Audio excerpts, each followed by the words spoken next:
All right, good morning, good afternoon. It's always morning. How is everyone today? Doing well, Nick. How are you doing? Doing well, thanks.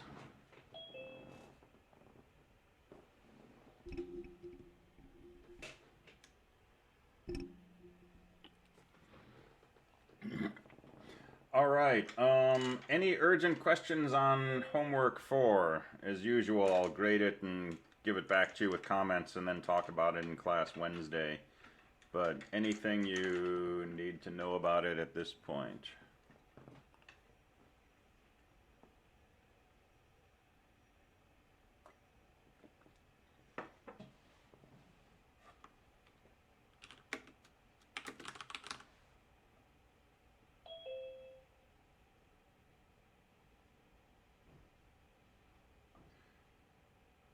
Oh yeah, DMV would be interesting under all this stuff. Good luck with that. Let's see, one question I have. Could you just prove the conclusion for question 2? Let's see, what was question 2? Prove that if n is even, then 6n plus 4 is even. And in fact, the conclusion is true regardless of the value of n. That is correct. So I mean, if p, then q.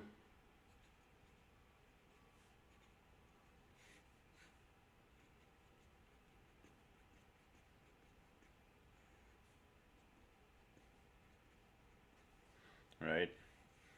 Any case where the conclusion is true, the implication is automatically true, whether the hypothesis is true or not. So yeah, good observation on number 2. All you have to do is prove that 6n plus 4 is even for any integer n. And that comes down to this. And the comment that 3n plus 2 is an integer for any integer n because of properties of integers. And so 6n plus 4 has the form of an even number. So a little bit of a trick that works in your favor, actually.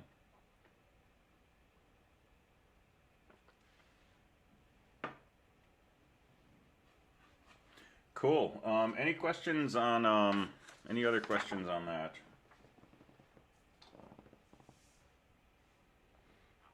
So I posted homework for week 5. And it's a mix of things. It's 5 questions from chapter 3 related to quantifiers, so universal and existential quantifiers. And then 2 questions related to number theory. One on modular exponentiation, which we talked about Friday, and we'll play with more today and Wednesday. And then one with Fermat's little theorem, which I hope we will get to today. All right, and let's see, another question on question 6. All right, so this is homework for question 6. Prove if a divides x and a divides y, then a divides 5x minus 3y.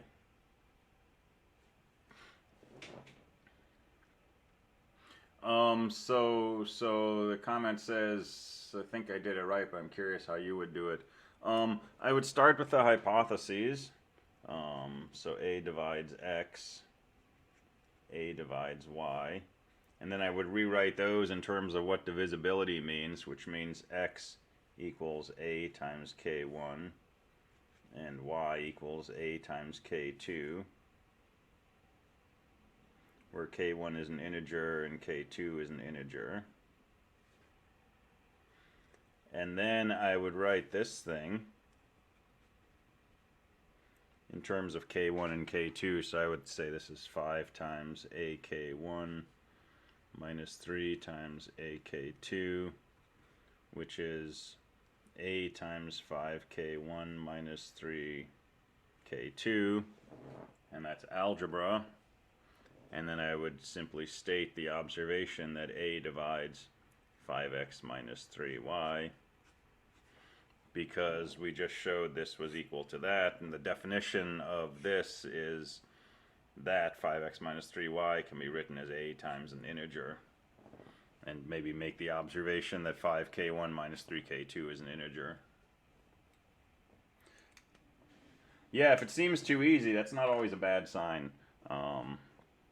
A lot of these proofs, it's all about the presentation of them, right? Well, it's mostly about the presentation. You have to know to substitute in and see this, but it's stating this, and the reason it's a hypothesis, and stating this, and that's because it's a hypothesis, and this is the definition of divisibility, and so on. It's just putting it all together in a formal way. And that's a lot of what logic is, right? A lot of logic, and actually a lot of math even, is, you know, something that you know is true. You know 2 plus 3 equals 3 plus 2, and you know that 5 plus 7 equals 7 plus 5.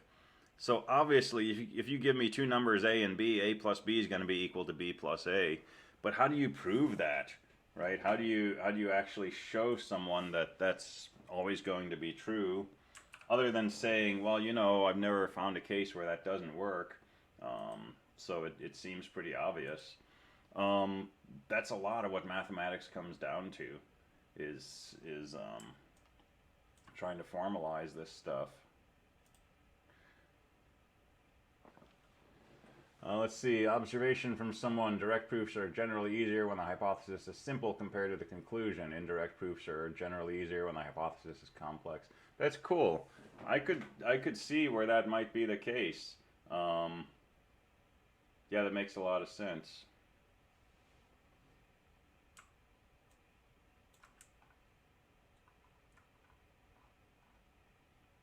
So,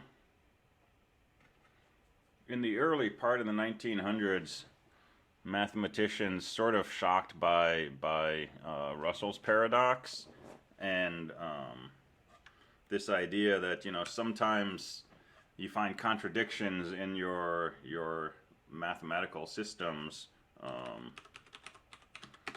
led people to wonder if mathematics could be made more rigorous, right? And so calling a set a collection of things leads to paradoxes, like when you study self-consuming sets. So people made axiomatic set theory, where sets were very specific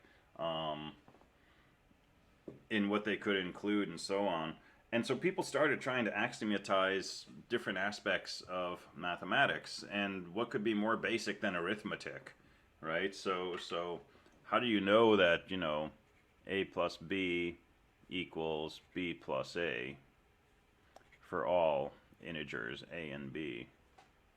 Certainly any two integers you pick, this is going to be true, but how do you know it's always true?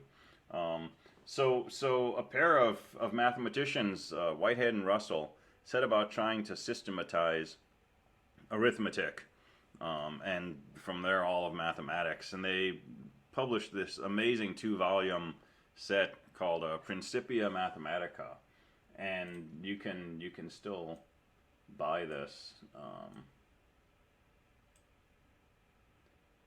this volume.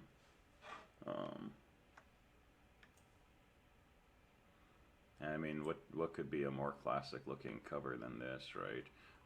So you read this book, and you know, the preface and table of contents are pretty readable, but once you get into the guts of it, so go past the introduction,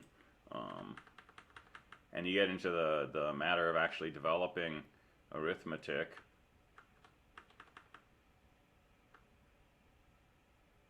you start getting into interesting symbology like this, and things like that. And before long, this thing's thousands of pages in length. Before long, you discover page after page that look like this, right? This is a statement of a theorem and a proof, right? And there's this whole symbolic language that was developed to be able to treat this stuff very rigorously, and this just kind of goes on and on. And we're not even looking at the worst of it. Here's what most of it looks like, right? So there's a statement of a theorem, and there's the proof, the demonstration of it. and this is dense, right? And here's the immediate consequences, right? I have no idea what this stuff means. But there's one really nice page in here that I will point out. So this is over on page 379 of section A, and it's all of this stuff, these theorems and these demonstrations and so on, all of which ends with a little note here which says, from this proposition it will follow, when arithmetical addition has been defined, that 1 plus 1 equals 2. So there's 379 pages of build-up to a proposition that will eventually help us prove that 1 plus 1 equals 2. Okay? This is like incredible that like a human mind or a pair of human minds would be able to conceive of this and work with this and build this up and take something like 1 plus 1 equals 2 and put it on such a rigorous axiomatic footing. It was destined to be one of the crowning achievements of mathematics and humankind, until Kurt Gödel came along in the 30s and said that was basically folly. Said you could not do what these people were trying to do. Kurt Gödel introduced something called the incompleteness theorem, and he basically showed that you cannot make mathematics absolutely rigorous, free of contradictions, and also complete. And he showed that, you know, if you, like with set theory, if you just say a set's a collection of things, you end up with contradictions. You end up with Russell's paradox, right? So you start trying to add extra things to set theory to get rid of those contradictions. But as soon as you've added enough to get rid of those contradictions, you've left things that you cannot prove. So you either over-specify or under-specify any system of mathematics. If you don't have enough stuff in there, you can't prove everything. If you have too much stuff, you end up with stuff that's self-contradictory. And there's no sweet spot in between, and that's what Gödel proved in the 30s. And it kind of forces a rethinking of everything we think about mathematics and logic and sociology and all this other stuff. So that's another good rabbit hole to go down if you don't have enough rabbit holes, because I know you don't have like physics exams or anything this week. But Gödel and incompleteness theorem is fascinating stuff to look at, along with Principia Mathematica. So, and I will not ask you to do any of those things on the midterm in 2 weeks. There is always a rabbit hole, isn't there?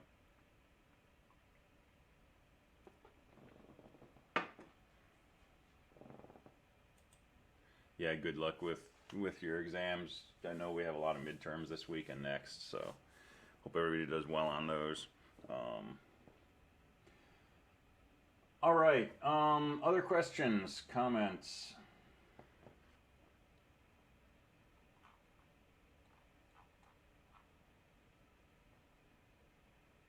Yeah, remember 1 plus 1 equals 5.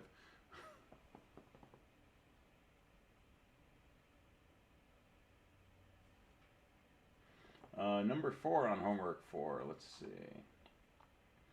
Prove that if n squared is even, then n is even.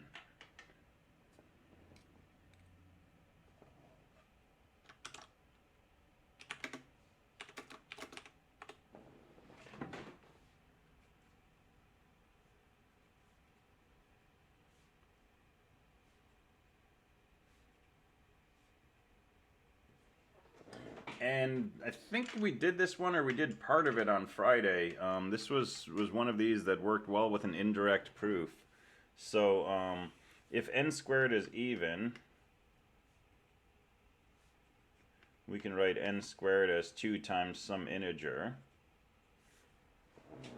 But it's very hard to go from here to some statement about n. Okay, because we'd have to take the square root of 2 times the square root of k, and that gets all weird. So this suggests an indirect proof, right? So let's negate the hypothesis, the conclusion,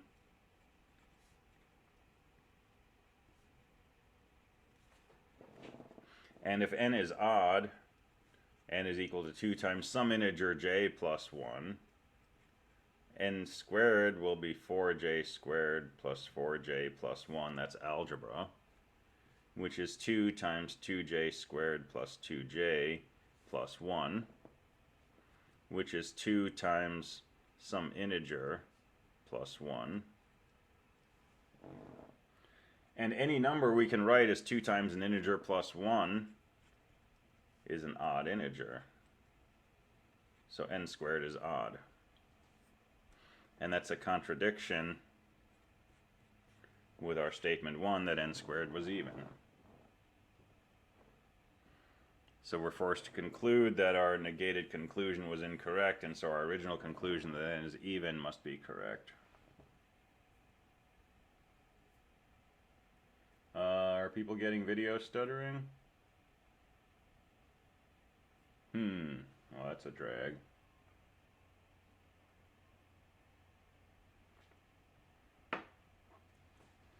Let me take a peek at my machine.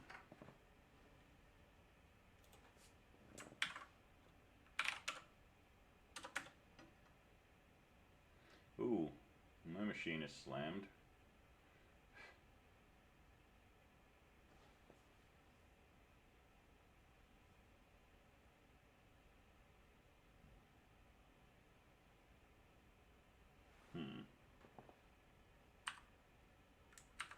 Alright, I'm going to kill one of these cameras.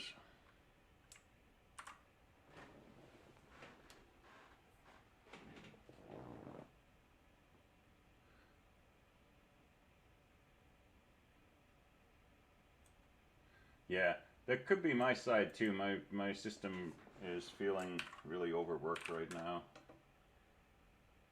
I've been running a Java program for about 30 days now, and it takes about 60% of the CPU when it's running, so that might be catching up with resources. Alright, let me know if the video gets like totally unusable, and I'll do something else. Alright, so this is a classic indirect proof, right? And what we've really shown is that if n is odd, then n squared is odd. We did a direct proof of this fact. Okay, that's what all of this is. And we know that a conditional statement is equivalent to its contrapositive. So having shown that this is true, we have also shown the following is true.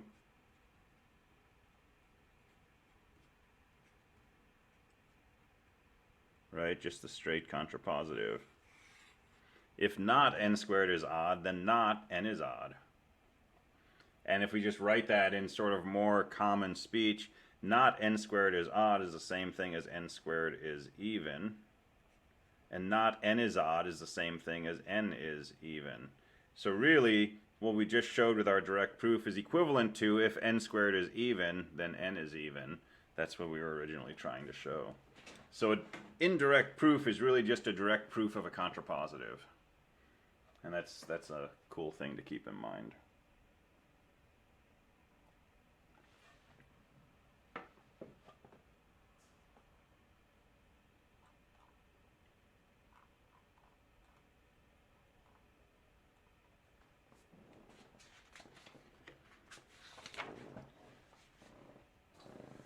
Alright, so we were talking about prime numbers, and we were playing with modular exponentiation and raising numbers to big powers and things like that. And we talked about number of prime numbers up to a point, and the distribution of prime numbers, the fact that there's an infinite number of prime numbers. And I think we also talked about Goldbach's conjecture that any even number can be written as a sum of two primes, and the fact that that was unknown whether that was true or not. Let me mention one more thing related to primes themselves. And this is the subject of Mersenne primes.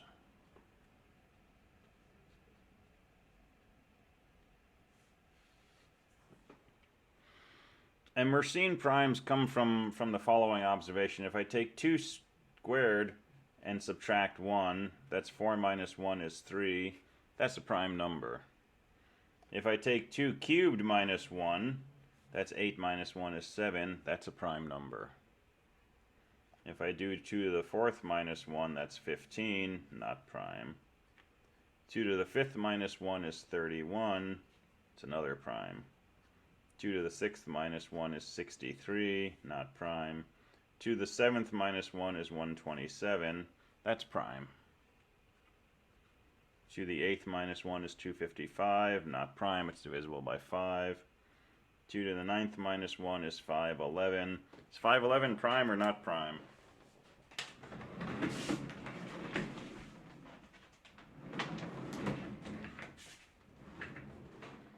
I'm pulling out my calculator.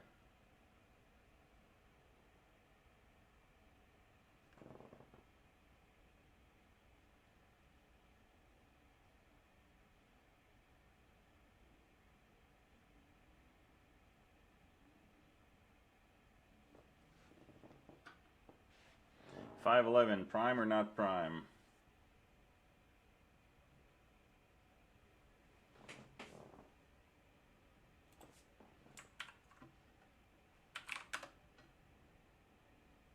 Yeah, not prime. What's a factor?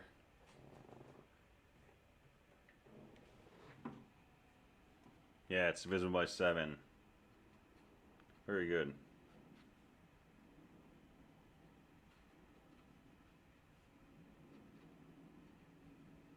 So 2 to the 10th minus 1023, that's divisible by 3. 2 to the 11th minus 1, 2047, and I believe that's prime.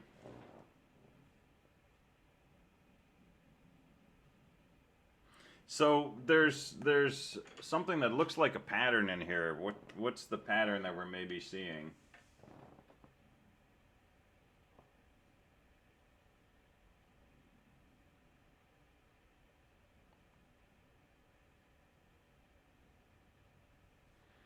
I'm going to restart this camera.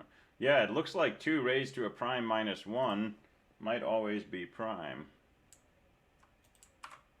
I'm going to try something here with my setup. So 2 raised to a prime looks like it could be prime. And that's a interesting idea.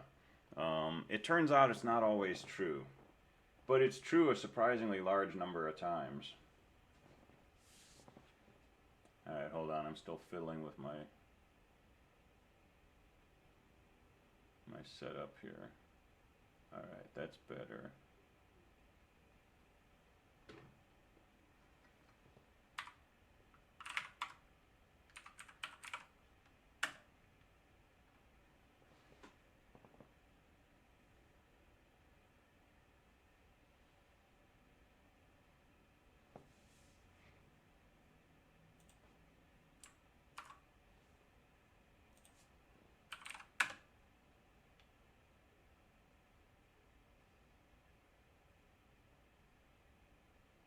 Alright, we'll see how that goes. Alright, so 2 raised to a prime is sometimes prime.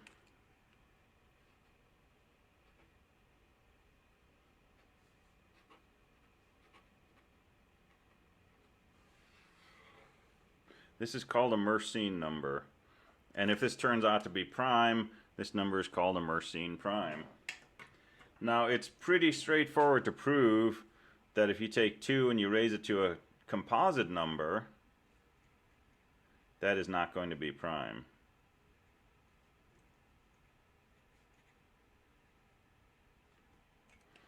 So we know that 2 to the 10th minus 1 is not going to be prime. 2 to the 8th minus 1 or 2 to the 9th minus 1 is not going to be prime. But if p is prime and you raise 2 to that power, do you end up with a prime or not?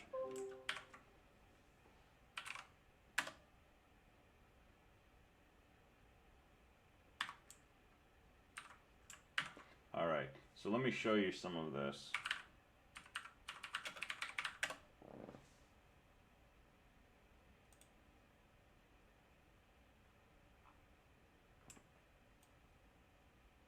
So just grabbing Wikipedia. So you can find tables of Mersenne primes, and all of the largest known prime numbers are all Mersenne primes, because there are ways you can test numbers of the form 2 to the p minus 1 that are easier than just dividing by every possible factor. So known Mersenne primes, so 2 squared minus 1 is 3, that was known by the Greeks. Same with 2 to the 7th. 2 to the 31st minus 2 to the 5th minus 1 was known by the Greeks. 2 to the 7th, 2 to the 13th.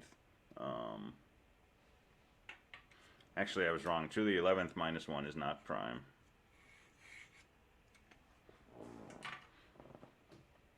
So Greeks had Mersenne primes for 2, 3, 5, and 7.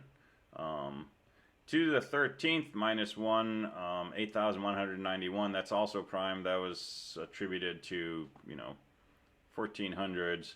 And it was shown to be prime by trial division. Well, that's not too bad. 8,191. You've got, 30 numbers or so to check. 2 to the 17th, 2 to the 19th, 2 to the 31st. So 2 to the 31st, we're up into the 1700s, and we're looking at Euler. We'll talk about Euler with respect to graphs at the end of the course. Trial division with modular restrictions. So not trying to divide by every possible number up to the square root, but paying attention to properties of modular arithmetic and restricting which numbers you try to divide by. And Euler was able to show that this number, 2 to the 31st minus 1, was in fact prime. Jump ahead about a century, and this much larger number, 2 to the 61st minus 1, was shown to be prime. And this was using something called Lucas sequences. So Lucas sequences developed by Lucas, this is part of something called the Lucas-Lehmer test.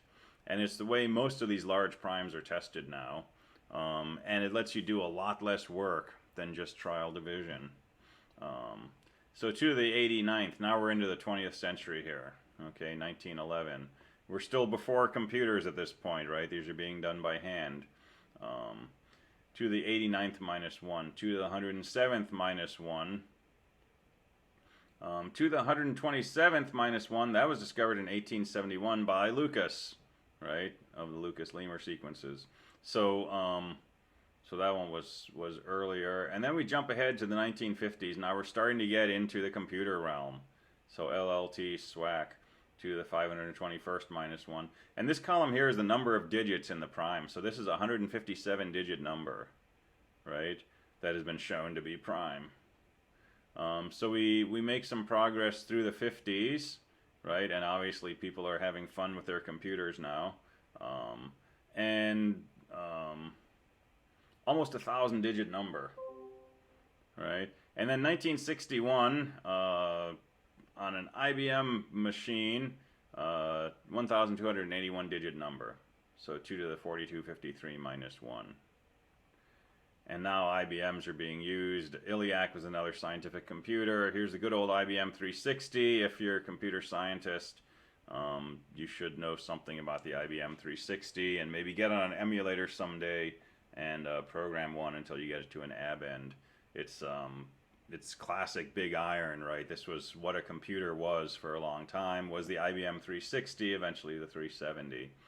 But this was, one of these room-sized behemoths that made IBM what it was.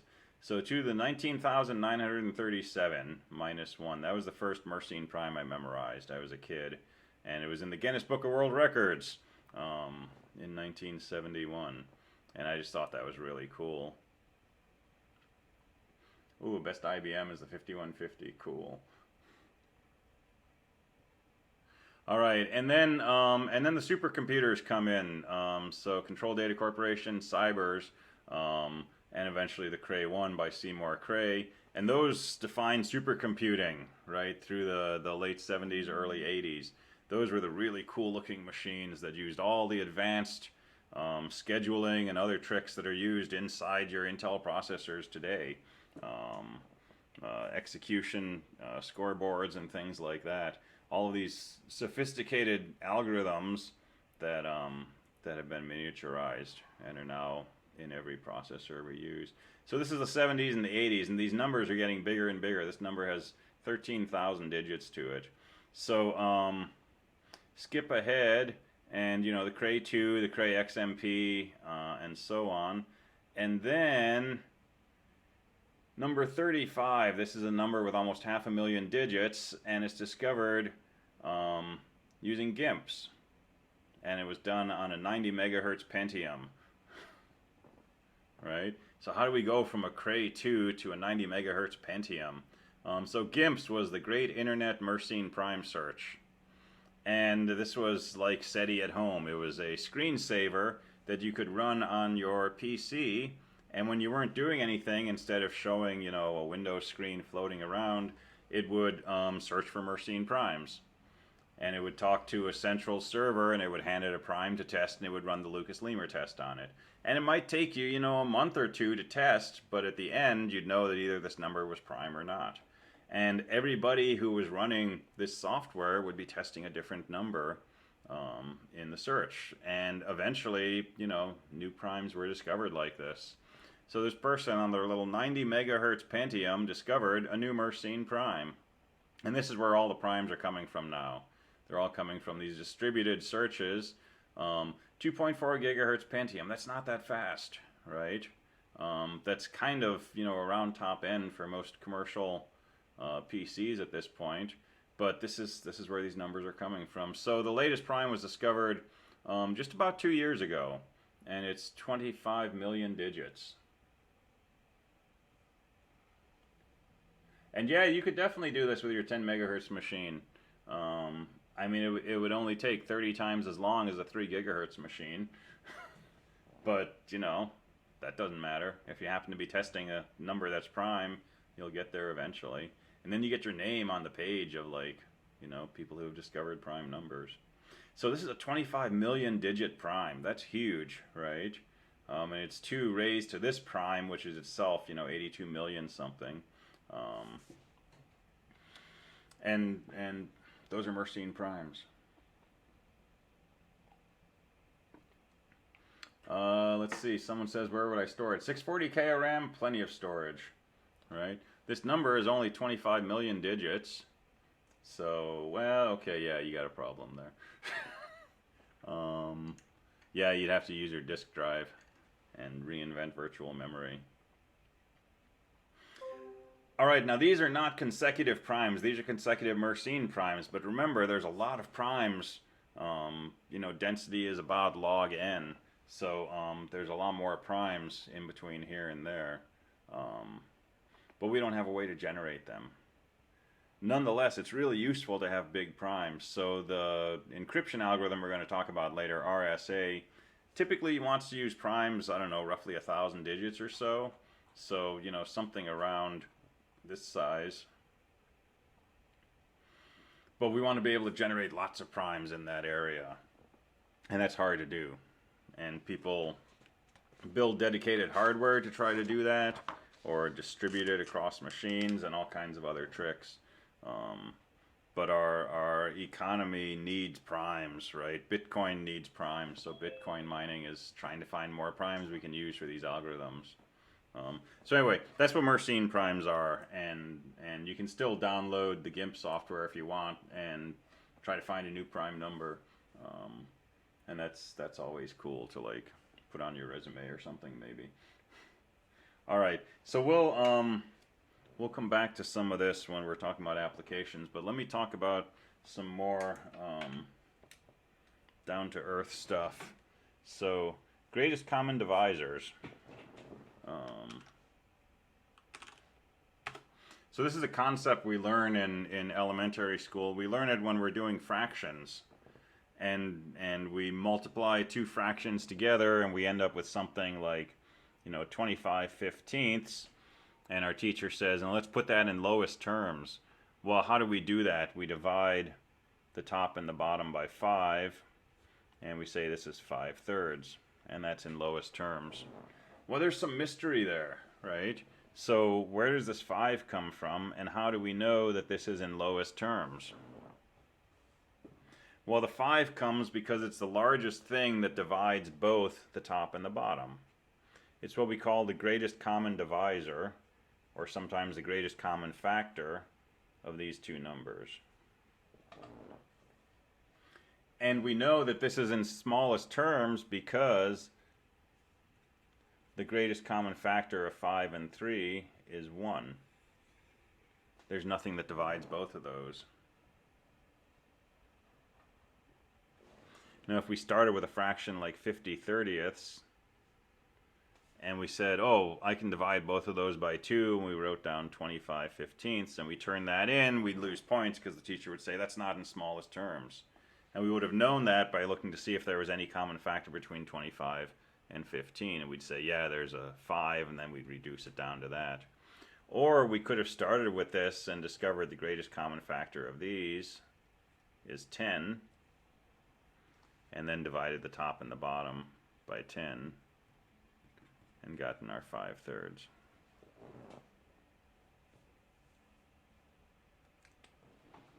All right, so how do we find these greatest common divisors or greatest common factors? So there's an algorithm we can use. This is called the Euclidean algorithm.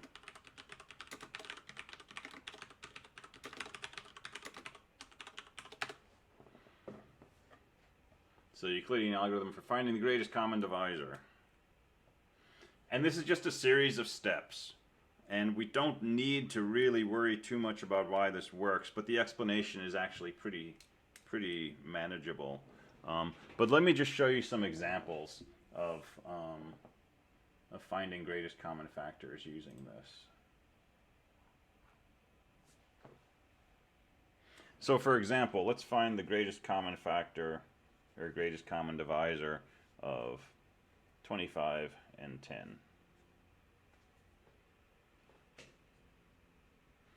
All right, and we know it's going to be 5, but let's pretend we don't know that. So here's what we do. We take our first number and we write it as something times our second number plus something left over. Okay, that's how we seed the whole process, how we get it going. So 25 is something times 10 plus something. And we want as many 10s as we can put in there, and then with something left over that's going to be smaller than 10. So I wouldn't write 1 times 10 plus 15, but I would write 2 times 10 plus 5. All right, now I'm going to take this 10 and this 5, and I'm going to write 10 equals something times 5 plus something left over. Well, in this case, 10 is 2 times 5 plus 0. This is my greatest common factor.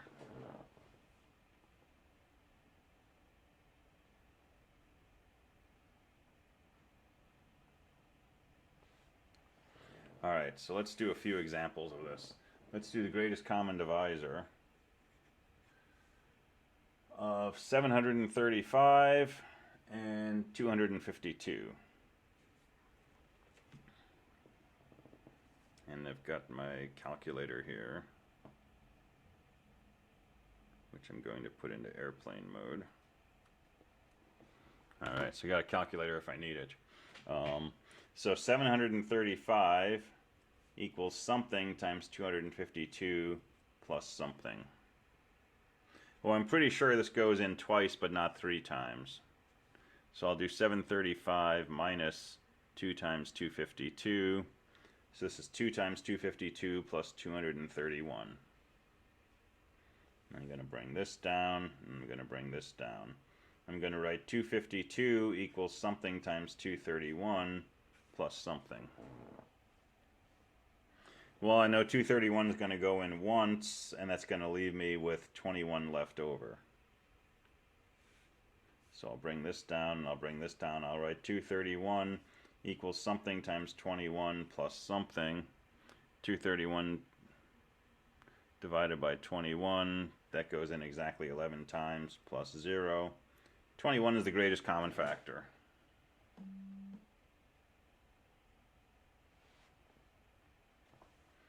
All right, and when you do these problems, always check your answer, right? 735 divided by 21 is 35. And 252 divided by 21 is 12. And 35 and 12, those don't feel like they have any common factors, so this is believable. But it's really easy when you're doing this and you're in a rush to look at the wrong thing and say, oh yeah, 11 is my greatest common factor, right? And just go ahead and try 735 divided by 11. It doesn't divide it evenly. And that tells you right there, wait a minute, 11 can't be my common factor, right? So you'll go ahead and check your notes again and say, oh yeah, it's the 21.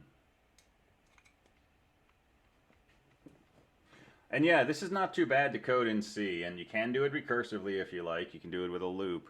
And you'll probably do this in one of my programming classes, 222 or 223. We'll find an excuse to do it. All right, what if we try to find the greatest common divisor of two things that don't have a common divisor?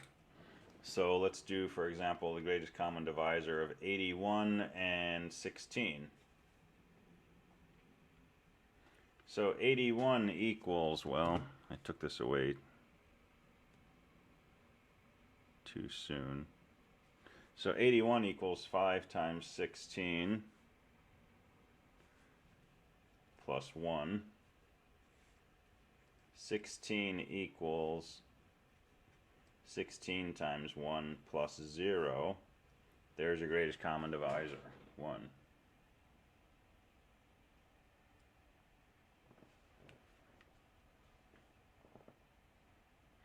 And that's not surprising because 81 is 3 to the 4th and 16 is 2 to the 4th. 81, the only thing it's divisible by is powers of 3. 16 is only divisible by powers of 2. There can't be a common divisor. And this is another way to find common divisors if you can write your numbers as a product of primes, right? For example, 735 is 3 times 5 times 7 squared. 252 is 2 squared times 3 squared times 7. Well, if I write this out explicitly, 3 times 5 times 7 times 7, 2 times 2 times 3 times 3 times 7. So I know that 7 divides both of these. And once I divide that out, my numbers will be this and this. Well, 7 will divide this one, but not this one, right? But I know that there's a 3 that'll divide both of those. And once I divide that out, my top will be 5 times 7, my bottom 2 times 2 times 3. There's no more common factors. So 3 times 7, 21, there's my greatest common divisor.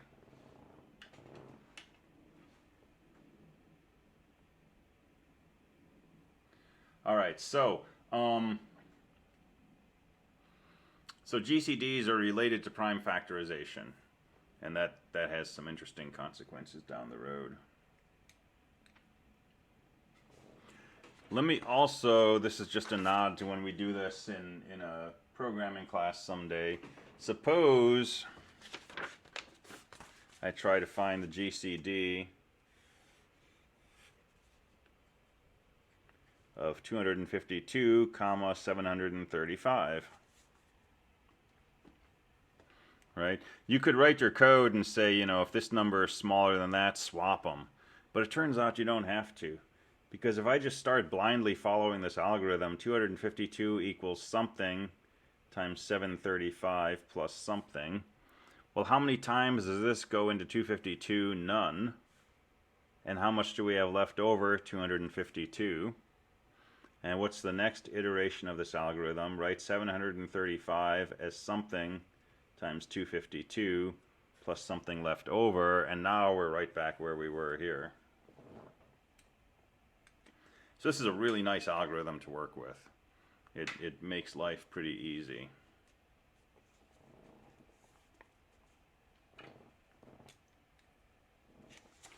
All right, the last comment I want to make on this is more of an observation. And we're not going to prove this, but we will use this a little when we do RSA.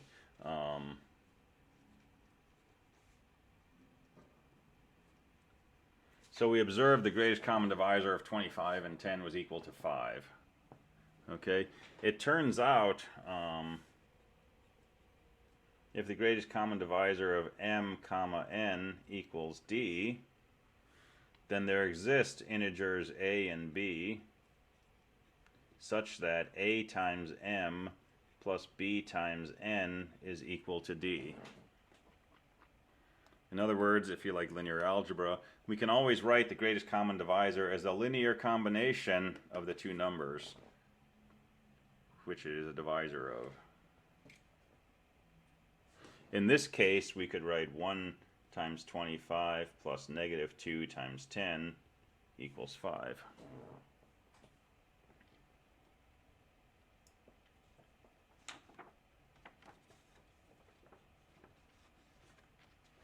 And in this case, where the GCD of 81 and 16 was 1, we happen to have a really easy, painless way to write a linear combination of 81 and 16, which is equal to 1.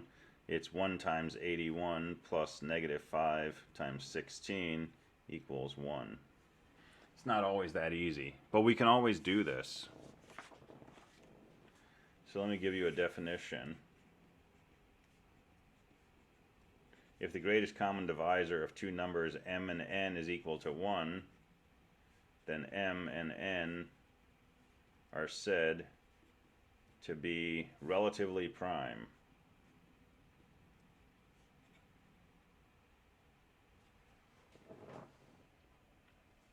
Now certainly if m and n are prime numbers and they're not the same prime number, they have no common divisor other than 1. So the greatest common divisor is 1. But m and n do not have to be prime to be relatively prime. For example, 81 and 16, those are not prime numbers, but their greatest common divisor is 1, so these are relatively prime to each other. Okay, so is the numbers 9 and 14. Neither of those is a prime number, but the only factors of this are 3, the only factors of this are 2 and 7, so the GCD would be equal to 1.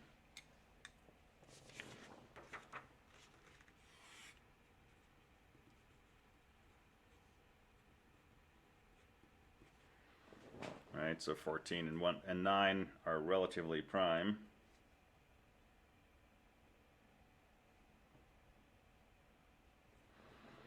And it turns out if I do 2 times 14 plus negative 3 times 9, that's equal to 1.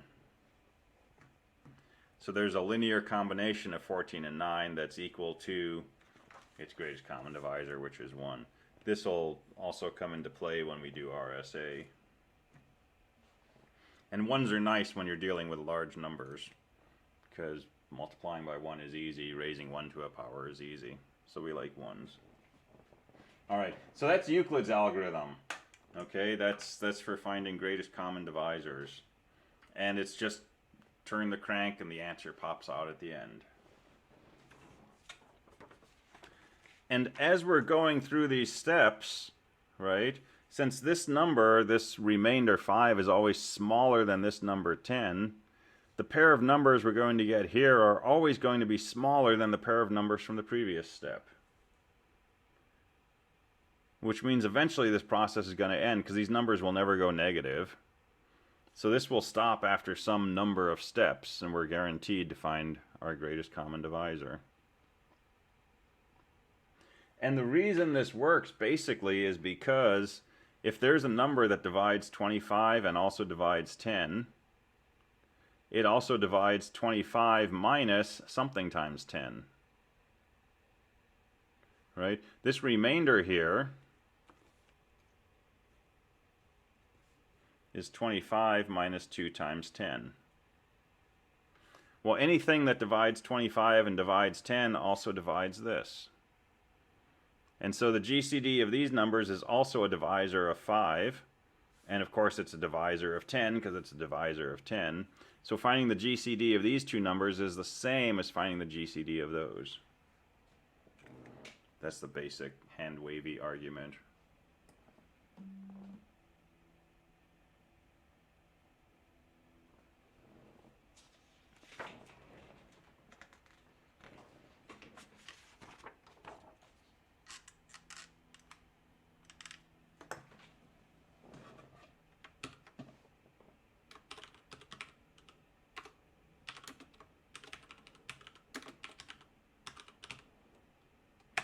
All right, one more piece of machinery to go through for later use. This is called Fermat's Little Theorem, and this is also one of your homework questions for homework 5. So Fermat's Little Theorem, and unlike Fermat's last theorem, this was proven to be true a long time ago,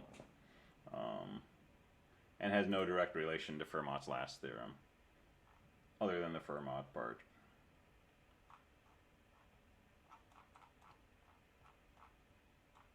All right, so what does FLT say? If P is a prime,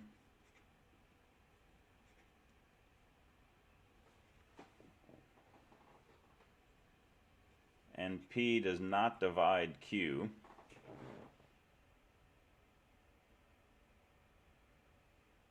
sorry, P does not divide A, then A raised to the P minus 1 is congruent to 1 modulo P.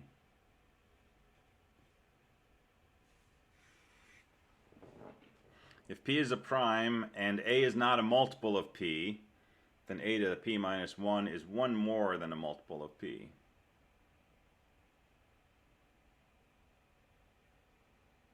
All right, this condition is just to keep things from getting silly. If A is a multiple of P, then A is congruent to 0, so A raised to any power will also be congruent to 0. So that's kind of a silly edge case. But other than that case, basically any number raised to the P minus 1 is congruent to 1 mod P. So for example, let's set P equal to 7. All right, well, 1 to the 7th, that's just 1, that's congruent to 1. This is all going to be mod 7. So that works. 2 to the 7th is 128. And if you subtract 1 from that, you should get a multiple of 7. Oh, did we break it? Oh, sorry, 2 to the P minus 1. All right, so 2 to the 6th is 64, and if we subtract 1, you get 63, which is 7 times 9. So 2 to the 6th is congruent to 1 modulo 7. 3 to the 6th minus 1 would be 3 to the 6th minus 1 would be 728, and that's going to be 104. So 3 to the 6th is congruent to 1 mod 7. Yeah, so we're done. Let's just do the last big one. 6 to the 6th minus 1. So that's 46,655. And that's equal to 7 times 6,665. So 6 to the 6th is also congruent to 1 mod 7. Of course, if we do 7 to the 7th, that itself is congruent to 0. So if we subtract 1, we're going to get something congruent to 6. So if we divide that by 7, we get 117,648 times 7 plus 6. All right, so in general, any number that's not a multiple of P raised to the P minus 1 would be congruent to 1. And that's guaranteed for any prime P. So that's Fermat's little theorem. Why do we care about it? It lets us do big arithmetic without too much work. Okay, so let's look at examples.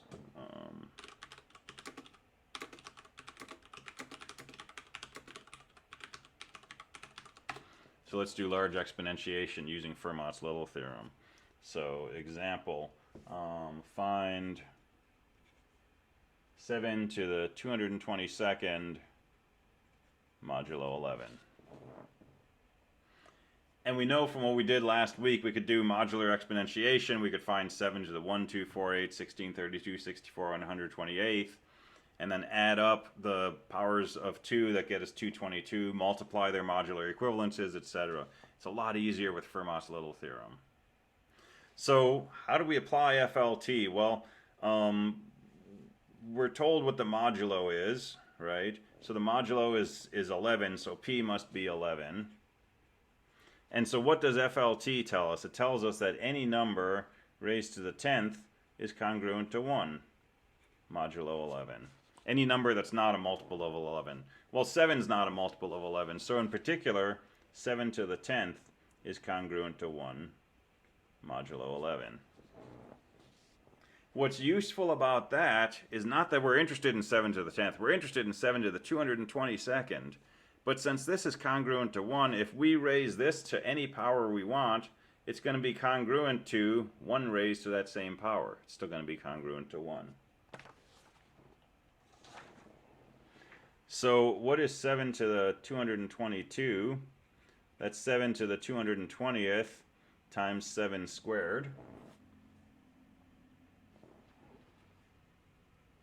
And 7 to the 220th is really 7 to the 10th to the 22nd times 7 squared. That's just law of exponents, nothing to do with modular stuff. But now I'm going to use congruences and say 7 to the 10th is congruent to 1. So this is congruent to 1 to the 22nd times 7 squared. Well, 1 to the 22nd is just 1. So this whole thing is congruent to 49.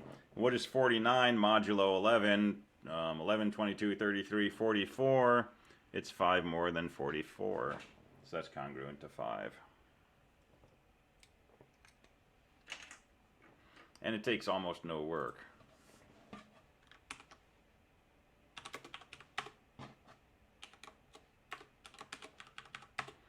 Right, whereas if we multiplied 7 by itself 222 times, we'd have to deal with this behemoth of a number.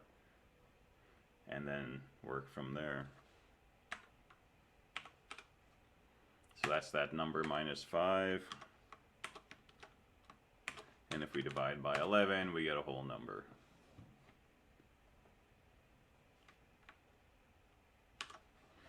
Alright, so that's Fermat's little theorem, and you've got a homework question, which is to find 2 to the 6002 mod 7. And so you want to try to find some way to do as little work as possible.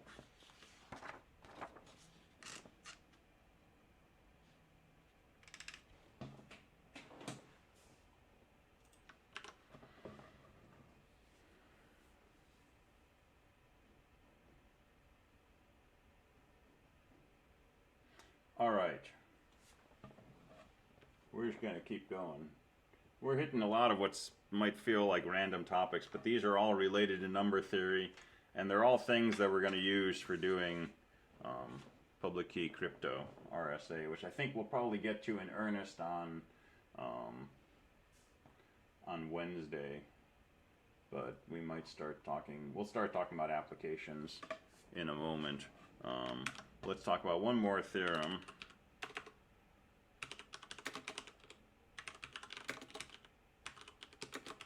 Which is called the Chinese remainder theorem.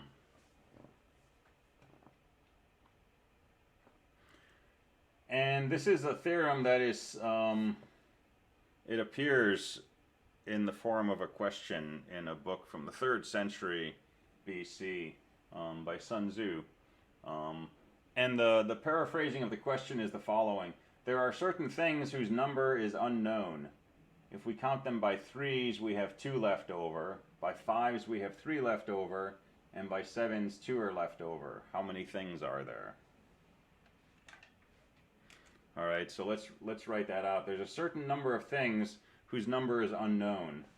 If we count by 3s, there are 2 left over. So let's write down x for the number of things.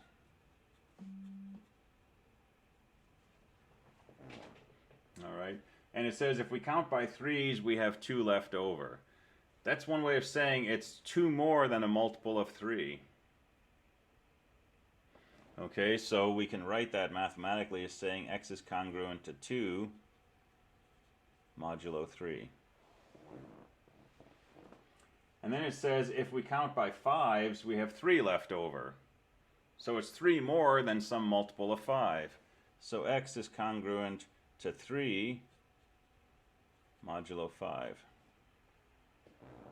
And if we count by 7s, 2 are left over. So it's 2 more than a multiple of 7, or x is congruent to 2 mod 7. And the question is, what is the value of x? And there's multiple answers, because there's an infinite number of x's which satisfy these equations, but let's find the smallest x that satisfies this. And what we have is a system of simultaneous modular equations. We're solving 3 equations simultaneously, but they're not straight algebraic equations, they're modular equations.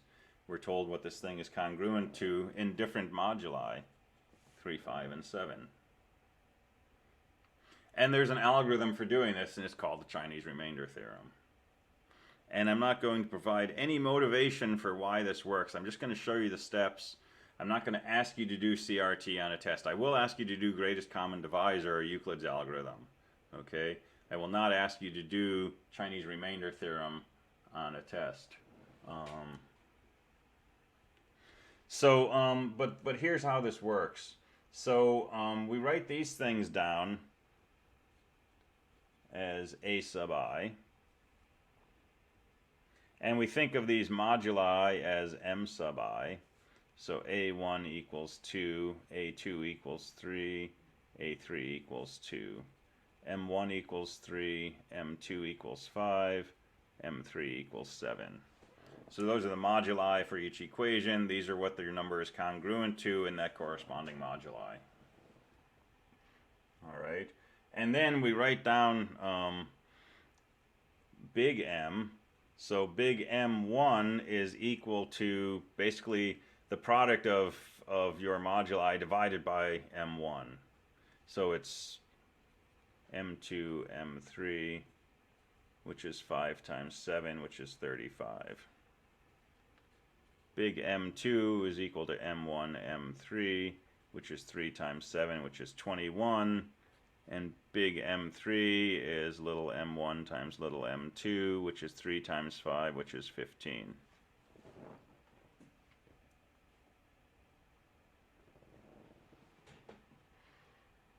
All right, and then there's a formula for x.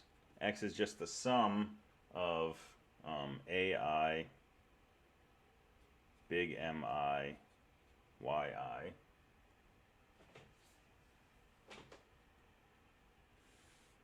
So what are these YI? Well, here we have to do a little work.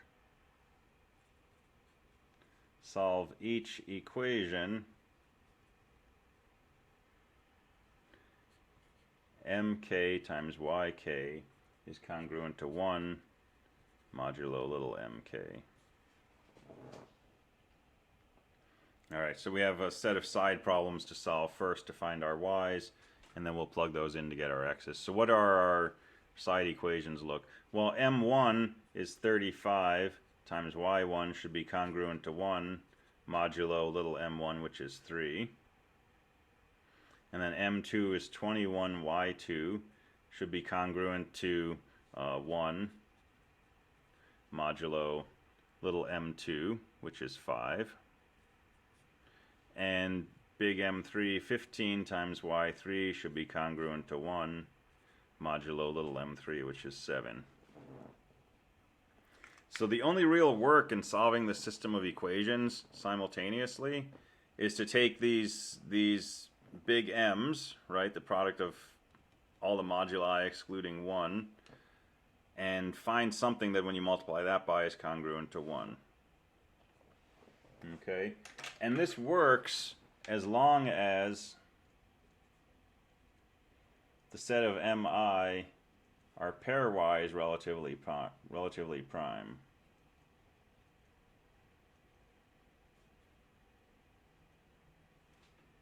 So 3 and 5 are relatively prime, 5 and 7 are relatively prime, 3 and 7 are relatively prime.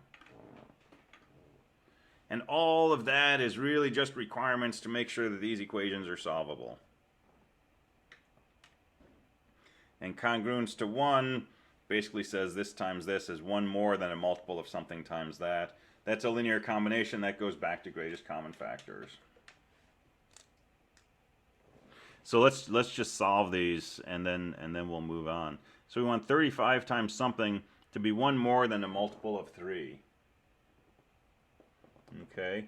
Well, 35 is 2 more than a multiple of 3, but if I multiply this by 2, 35 times 2 is 70. That's 1 more than 69, which is 3 times 23. So I can set y1 equal to 2. 21 times y2 should be 1 more than a multiple of 5. Well, I can just set y2 equal to 1, because 21 times 1 is 1 more than 20. And same thing with 15. 15 times 1 is 15. That's 1 more than a multiple of 7, 14. Alright, so you take these and you plug them in here, and you find x is equal to, and you just plug and chug.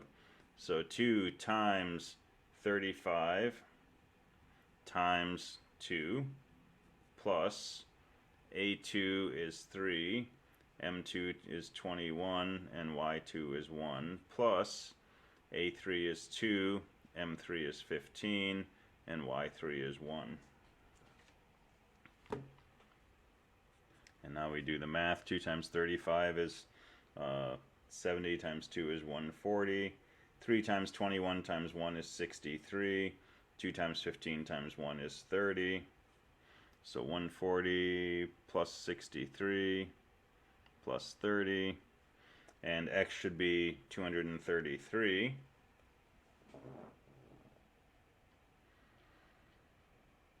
And 233 minus 2 is 231, and that is a multiple of 3. And 233 minus 3 is 230, and that's clearly a multiple of 5 because it ends in 0. And 233 minus 2 is 231, and that's 7 times 33. So 233 is an x that satisfies this, but we can also reduce that. 2 times 3 times 7 is 105. And 233 is actually congruent to 23 modulo 105. It's 210 plus 23. And so 23 is the smallest answer. 23 is 2 more than 21, which is a multiple of 3. 23 is 3 more than 20, which is a multiple of 5. And 23 is 2 more than 21, which is a multiple of 7. So that's the answer to Sun Tzu's riddle of what that number is.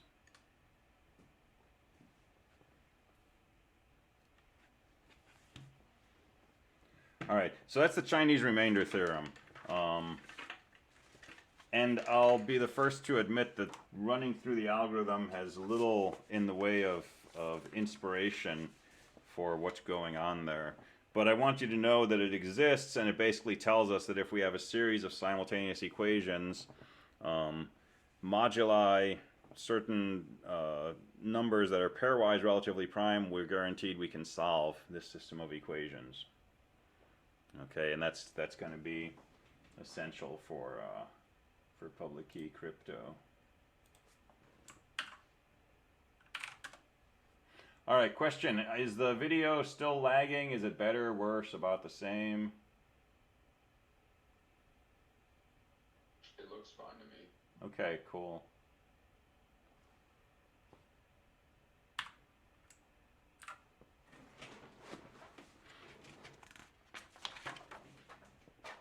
All right. So let's talk about applications.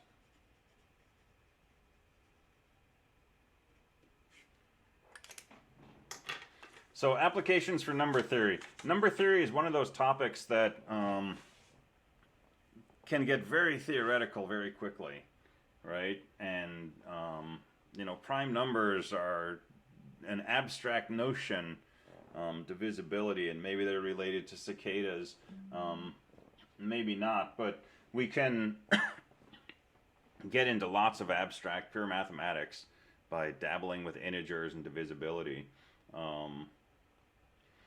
And it turns out that it's one of these areas of mathematics that is surprisingly applicable to the real world. If you're a math student and you have expertise in number theory, you can eventually expect a visit from someone in the government offering you a really interesting job. Because one of the big uses for number theory is crypto systems. There's other applications as well. When you download a piece of software from the web, how do you know what you're downloading? How do you know that it's actually the piece of software you think it is and not something close to that, but also with a virus embedded? And yeah, so there's a SHA-256, right? There's hash codes that you can download, MD5 codes, things like that, that let you authenticate that this executable is what it says it is. And so how does this work? Well, let me give you a simplified example.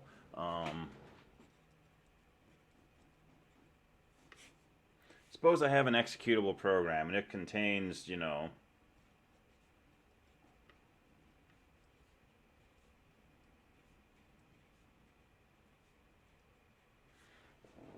a bunch of binary code. All right. If you could, you know, look at this collection of ones and zeros or hex digits and compare it to, you know, what it should be, you could say, yeah, that's the authentic program, right?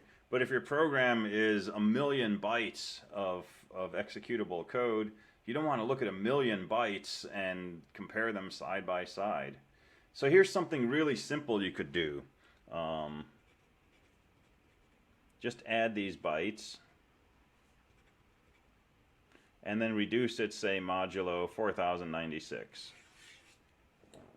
Take all 1,000,000 bytes in your file, add them all up just as plain integers between 0 and 255, and when you get your final answer, reduce that modulo 4096.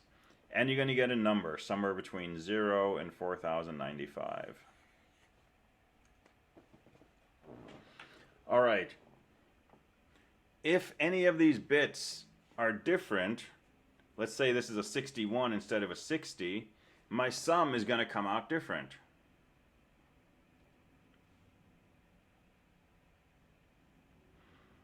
If two of these bytes are different, my sum might come out the same. If this changed to a 53 and this changed to a 61, when I add these up, I'm going to get exactly the same sum.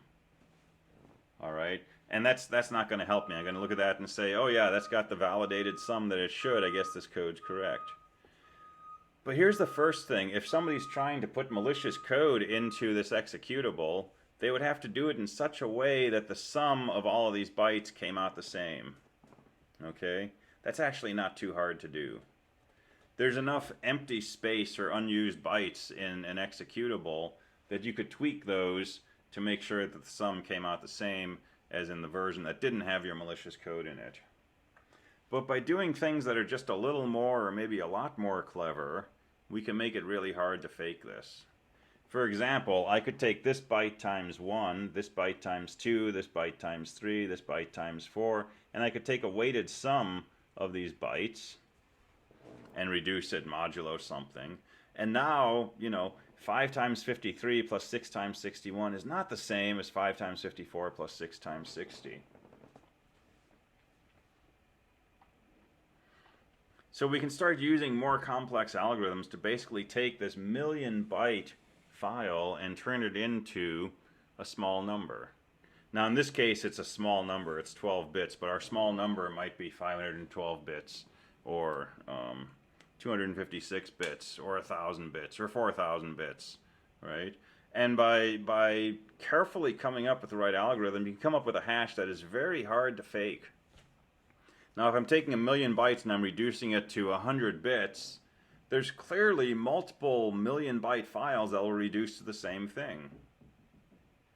right? Because 1,000,000 bits, that's 2 to the 8 millionth possible files. And if I'm coding it down to a hash code that only has 1,000 bits, there's only 2 to the 1,000th possible hash codes. So in terms of functions, here's your files. Here's your hash code. There are going to be multiple things that map to the same hash code. There's going to be a lot of multiple things that map to the same hash code. So in terms of functions, the hash map is not surjective, is not injective. It may not even be surjective. But the difficulty of taking the authentic program and adding your malicious code and still having it map to the same hash code can be really difficult. All right, so that's the idea of a hash code. This is also something that we use in computer science, not for security, but for storing information. So suppose you want to look up a piece of music, right? So you want to take a sample of your music and you want to look in a database and know what the title is, who the author is, what album it came from, what year, and pull down the album art. Well, you could take the entire piece of music and compare it to, 100 megabyte copy of the song in a database. That's really hard to do. So you take your piece of music and you crunch it down to a hash code.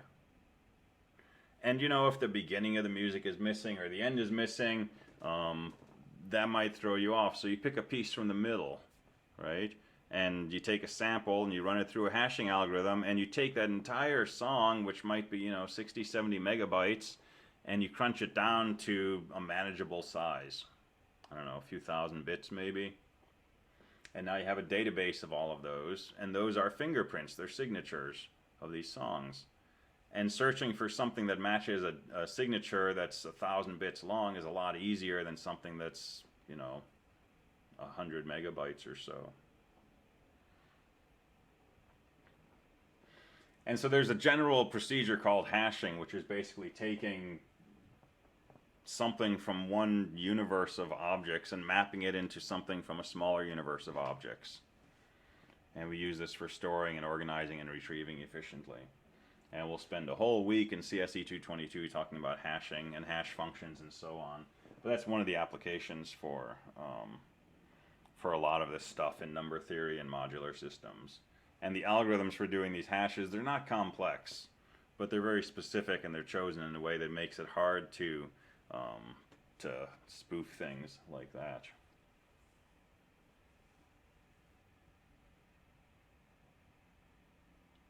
All right, just got to say, if you have not played Skyrim, you should play it. There's some chat going on. Skyrim is fun. It doesn't suck you in or take your time away from other things at all. It's not at all addictive. I can stop anytime I want. All right, so we are out of time here. So Wednesday we will start in on crypto. We'll talk about crypto systems in general, and then we'll talk about RSA, and then we'll shift gears and start talking about mathematical induction and back to proofs. All right, cool. Have a good one. I will see you next time. Thank you.